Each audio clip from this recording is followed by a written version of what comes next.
যোৰহাট জিলাত ৩৫০খন বিদ্যালয় বানত ক্ষতিগ্ৰস্ত। ১২৫খন বিদ্যালয়ৰ গৰম বন্ধ বৃদ্ধি কৰাৰ বাবে ঊৰ্ধ্বতন কৰ্তৃপক্ষলৈ পত্ৰ প্ৰেৰণ। এই কথা জনালে যোৰহাট জিলা বিদ্যালয়সমূহৰ পৰিদৰ্শক বুলি গগৈ ভূঞাই। পৰিদৰ্শকগৰাকীয়ে জানিবলৈ দিয়া মতে সম্প্ৰতি বানত জিলাখনৰ ৩৫০খন প্ৰাথমিক, উচ্চ প্ৰাথমিক আৰু হাইস্কুল ক্ষতিগ্ৰস্ত হৈছে। ইয়াৰে বৰ্তমান ১২৫খন বিদ্যালয় বানৰ কবলত আৰু ছাত্ৰ-ছাত্ৰীসকল বানৰ কবলত থকাৰ লগতে বান সাহায্য শিবিৰত থকাৰ বাবে কাইলৈৰ পৰা গৰম বন্ধ খুলিব পৰা নাযাব। এইকেইখন বিদ্যালয় গৰম বন্ধ বৃদ্ধি কৰিবলৈ ঊৰ্ধ্বতন কৰ্তৃপক্ষক জনাইছে বুলি যোৰহাটৰ বিদ্যালয়সমূহৰ পৰিদৰ্শক বুলি গগৈ ভূঞাই জানিবলৈ দিয়ে। আমি যিখিনি প্ৰাথমিক যিখিনি বিদ্যালয় আৰু আপাৰ প্ৰাইমাৰী বিদ্যালয় আৰু যিখিনি হাইস্কুল, এই গোটেইখিনি আমি এছেছমেণ্ট কৰিছিলোঁ, যাতে যিমানখিনি বানপানী হৈ গ'ল, বানপানীত ক্ষতিগ্ৰস্তৰ এই গোটেইখিনি আমি চাওঁতে আমি দেখা পালোঁ যে প্ৰায় ৩৫০খনমান বিদ্যালয় এফেক্টেড হৈছে এই বানপানীত।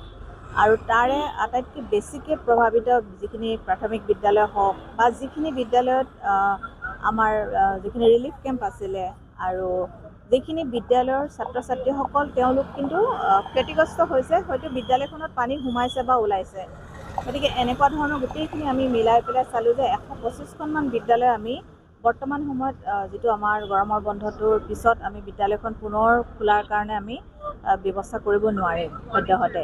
আৰু সেইকাৰণে আমি এইখিনি গভৰ্ণমেণ্টলৈ আমি পঠাই দিছোঁ আৰু গভৰ্ণমেণ্টে হয়তো আমাক নিৰ্দেশনাৱলী দিব যে এইকেইখন বিদ্যালয় যিটো গৰমৰ বন্ধটো অলপ আগুৱাই দিব চাগে, মানে আৰু অলপ এক্সটেণ্ড কৰিব চাগে।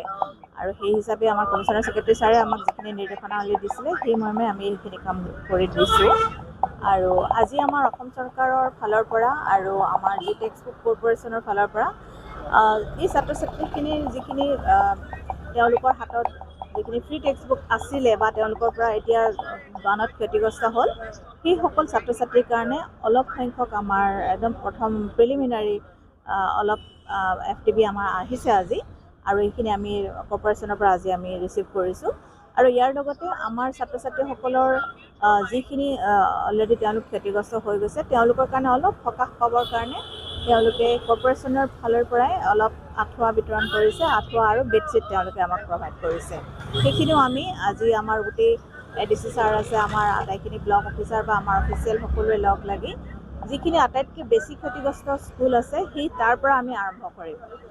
ব্লকবোৰ তেনেকৈ আৰম্ভ কৰি আমি ফচেৰিত আমি তেওঁলোকলৈ আমি প্ৰদান কৰিম। সময়ৰ খবৰ সময়ত পাবলৈ ফ'ল' কৰক টাইম অফ আছাম।